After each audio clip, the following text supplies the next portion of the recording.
സൂക്ഷിച്ച് നോക്കണ്ട, ഇത് നമ്മുടെ ചാനൽ തന്നെയാണ്. ഞാൻ എൻ്റെ കിച്ചണിലേക്ക് പോയപ്പോൾ അമ്മ അച്ചാറുണ്ടാക്കാനുള്ള എല്ലാവരും സെറ്റ് ചെയ്ത് വെച്ചേക്കായിരുന്നു. അത് കണ്ടപ്പോൾ ഒന്ന് വീഡിയോ എടുക്കാൻ തോന്നി.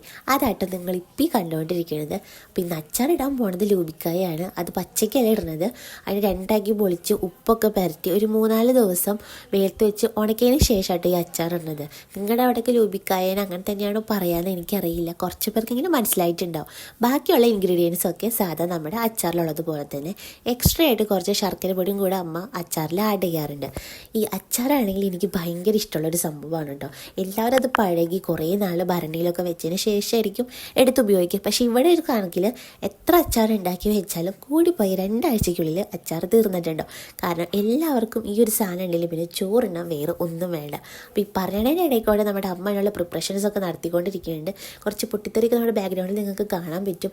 എന്നിട്ട് ഞാൻ ഈ ഫോൺ പിടിച്ചുകൊണ്ടിരിക്കുന്നത് ഇത് കാണാനുള്ളൊരു കൊതി കൊണ്ടാണ്, പിന്നെ ഇത് കഴിക്കാനുള്ള ആ ഒരു ഇതുകൊണ്ടാണ് കേട്ടോ ഈ ഫോണും പിടിച്ച് ഇത്രയ്ക്കും അടുത്ത് കൊണ്ട് വെച്ചിട്ടിരിക്കുന്നത്. സോ നിങ്ങൾക്കിത് കാണുമ്പോൾ മനസ്സിലാവും അച്ചാർ എങ്ങനെയാണ് പ്രിപ്പറേഷൻ ചെയ്യണമെന്നുള്ളത്. ഇൻഗ്രീഡിയൻസ് ആയിട്ട് എന്താ പറയുക, നമ്മുടെ ഉലുവയും കടുകും പൊടിച്ചത്, കായപ്പൊടി, ഉപ്പ്, പിന്നെ വെളുത്തുള്ളി, ഇഞ്ചി, അതൊക്കെയാണ് മെയിനൊക്കെ ആയിട്ട് വരുന്നത്. പിന്നെ നമ്മുടെ ലൂബിക്കായ നമ്മൾ ചൊറുക്കയും കൂടി ആഡ് ചെയ്യുന്നുണ്ട്. എള്ളെണ്ണയിലാട്ടോ അച്ചാറൊക്കെ തയ്യാറാക്കി എടുക്കുന്നത്. ഏകദേശം നമ്മുടെ അച്ചാറിൻ്റെ പണിയൊക്കെ ഇവിടെ റെഡി ആയിട്ട് വരുന്നുണ്ട്. അമ്മായി ഇളക്കുന്നതും അതിൻ്റെ സ്മെല്ലൊക്കെ അടിക്കുമ്പോൾ വായിലപ്പം തന്നെ എനിക്ക് വെള്ളം വരുന്നുണ്ടായിരുന്നു കേട്ടോ. അപ്പോൾ ഇന്നത്തെ ഉച്ചയ്ക്കുള്ള ചോറ് അച്ചാറും കൂട്ടി തിന്നാന്ന് വെച്ചിട്ട് അമ്മയോട് വർത്താനം പറഞ്ഞുകൊണ്ടിരിക്കുകയാണ്. ഏകദേശം നമ്മുടെ ഇത് ഇവിടെ റെഡി ആയിട്ടുണ്ട്.